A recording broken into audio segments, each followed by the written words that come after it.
देवदेव जगन्नाथ सुरासुर नमस्कृत पुण्यश्लोकाव्ययानन्त परमात्मन् नमोऽस्तुते।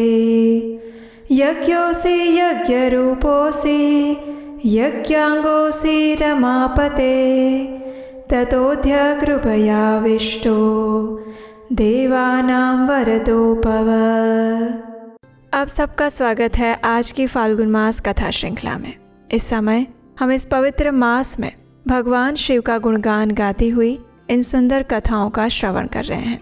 और इस समय फाल्गुन मास कथा श्रृंखला की यात्रा में हम भगवान शिव की एक सुंदर लीला का श्रवण कर रहे हैं। तो चलिए उसी कथा यात्रा को आगे बढ़ाते हुए सुनते हैं आज की फाल्गुन मास कथा।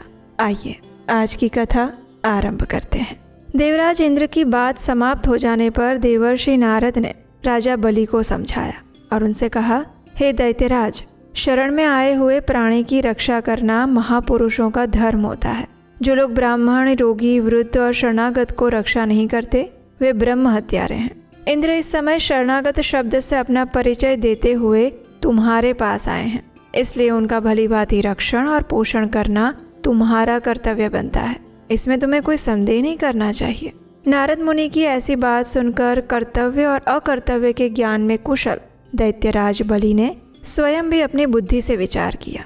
उसके बाद लोकपालों और देवताओं सहित इंद्र का बड़े सम्मान के साथ स्वागत सत्कार किया और उनके मन में विश्वास उत्पन्न करने के लिए अनेक प्रकार की सच्ची शपथें भी खाई। इंद्र ने भी राजा बलि को विश्वास दिलाने वाली शपथ खाई। देवराज इंद्र स्वार्थ साधन में तत्पर रहते हैं और अर्थशास्त्र में ही उनकी विशेष प्रवृत्ति है। उन्होंने शपथ खाकर राजा बलि के साथ सूतल लोक में निवास किया। वहां रहते हुए अनेक वर्ष व्यतीत हो गए।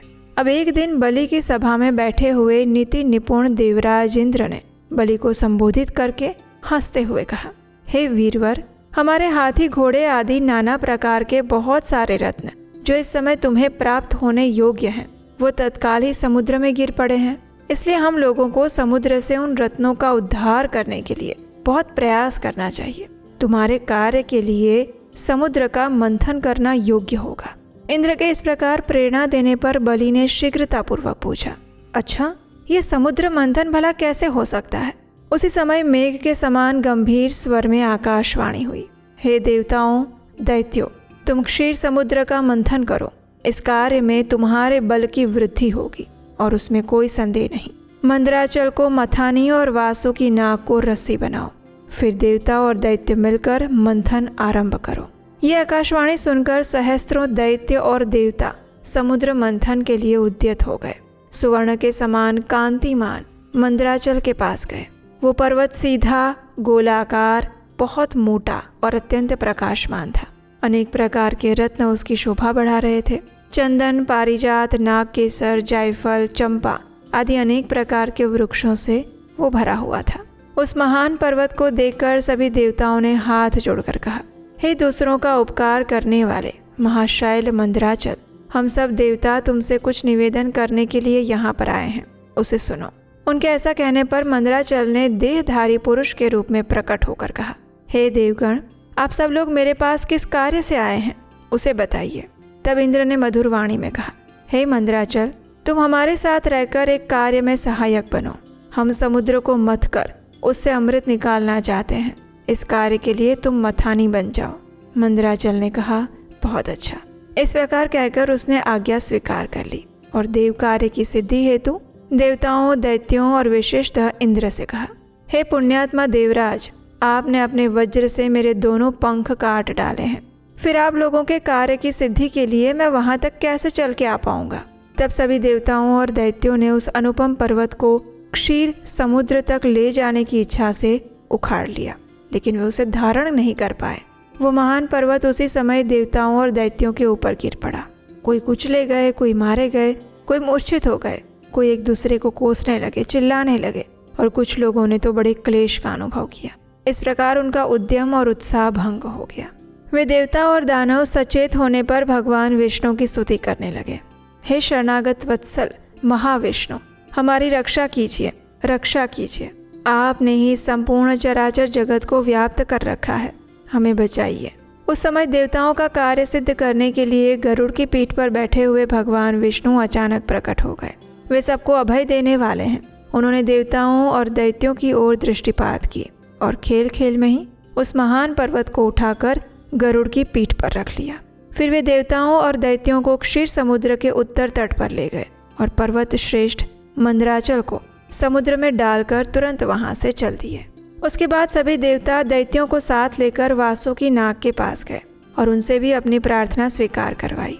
इस प्रकार मंदराचल को मथनी और वासुकी नाग को रस्सी बनाकर देवताओं और दैत्यों ने क्षीर समुद्र का मंथन आरंभ किया। उतने में ही वो पर्वत समुद्र में डूबकर रसातल को जा पहुंचा और तब लक्ष्मीपति भगवान विष्णु ने कच्छप रूप धारण करके तत्काल ही मंदराचल को ऊपर उठा लिया। उस समय वो एक अद्भुत घटना हुई।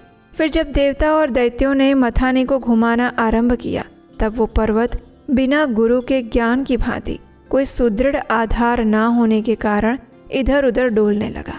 ये देखकर परमात्मा भगवान विष्णु स्वयं ही मंदराचल के आधार बन गए और उन्होंने अपनी चारों भुजाओं से मथानी बने हुए उस पर्वत को भली भांति पकड़कर उसे सुखपूर्वक घुमाने योग्य बना दिया। तब अत्यंत बलवान देवता और दैत्य एकीभूत होकर अधिक जोर लगाकर क्षीर समुद्र का मंथन करने लगे। कच्छप रूपधारी भगवान की पीठ जन्म से ही कठोर थी और उस पर घूमने वाला पर्वत श्रेष्ठ मंदराचल वज्रसार की भांति दृढ़ था। उन दोनों की रगड़ से समुद्र में बड़वानल प्रकट हो गया। साथ ही हलाहल विष उत्पन्न हुआ और उस विष को सबसे पहले नारद मुनि ने देखा। तब अमित तेजस्वी देवर्षि ने देवताओं को पुकार कर कहा, हे अदिति कुमारो, अब तुम समुद्र का मंथन मत करो। इस समय संपूर्ण उपद्रवों का नाश करने वाले भगवान शिव की स्तुति करो।